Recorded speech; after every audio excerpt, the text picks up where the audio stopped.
So guys, आत्ता आम्ही निघालो आहोत एकदम न्यू लोकेशनवर. अँड हॉनेस्टली मला कुठे जातो आहे हे माहीतच नव्हतं. बस एवढंच माहीत होतं की it's going to be a fun and random trip. आम्ही इतके लोक एका गाडीत बसलो होतो. जिथे 3 जण बसतात तिथे आम्ही 4. बारीक असल्याचे फायदे असे असतात. बट मजा खूप आली because the road trip was full of लाफर, songs and excitement. बाहेरचा व्ह्यू तर साक्षात पोस्टकार्डसारखा. ग्रीनरी सगळीकडे, नारळाची झाडं, छोटे घाट रस्ते आणि एकदम फ्रेश हवा.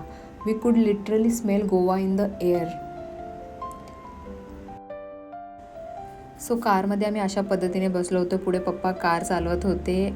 उमेश सानवीला घेऊन बसले होते. मध्ये प्रतीक्षा, सृष्टी, ताई आणि आर्य बसल्या होता. आणि पाठीमागे आम्ही चौघी बारीक बारीक बसल्या होत्या. As we entered north Goa side, बिचलोमेरिया, रस्त्याच्या बाजूने खूप सुंदर ओल्ड पोर्तुगीज स्टाईल चर्चेस दिसत होते. व्हाईट वॉल्स, रेड रूफ्स आणि छोटी छोट्या खिडक्या. उनका वाइब ही अलग होता है. Pure vintage Goa feels. हे जे ठिकाण आहे हे somewhere near Bicholim side. Not very famous but let me tell you, माझ्या दृष्टीने इट्स अ हिडन जेम. डोंगरावर आहे आणि इथून जो दृश्य दिसतो आहे, आम्हाला जाताना जो नजारा दिसतो आहे तो खूप भारी आहे. And the best part, complete silence. फक्त पक्ष्यांचा आवाज, वाऱ्याचा आवाज. And it was peaceful and perfect. And finally we reach our destination.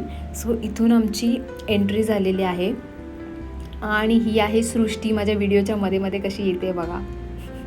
मला व्हिडिओज काढून देत नाही, जाम सतवते. सो इथे पुढे जाऊन बाजूला आहेत रूम्स. तिथे आम्ही आता आमचं सामान ठेवणार आहे आणि आम्ही तिथे जाऊन चेंज करणार आहे. आम्ही घरातून निघालो तेव्हा खरं तर फार एक्सायटेड नव्हतो, कारण बीच नाही आहे असा विचार केला होता. बट इथे आल्यावर सगळ्याच एक्सपेक्टेशन क्रॉस झाल्या. सो गाईज, इथे आम्ही काय एन्जॉय केलं हे सगळं तुम्हाला नेक्स्ट व्लॉगमध्ये पाहायला मिळणार आहे. Believe me, it was so much fun. तुम्ही मिस करूच नका. आणि आता आम्ही पाण्यात जाणार आहोत. बट वेट, हे स्विमिंग पूल नाही आहे, हे आहे वाहतं नैसर्गिक पाणी, एकदम थंडगार आणि क्रिस्टल क्लिअर. सो नेक्स्ट ब्लॉगमध्ये पहा आम्ही कसा केला फुल ऑन धमाल in the water. Trust me, तुमचा मूड फ्रेश होईल. Till then stay tune, like, comment and subscribe करायला विसरू नका. Next blog is going to be even more exciting. Bye for now.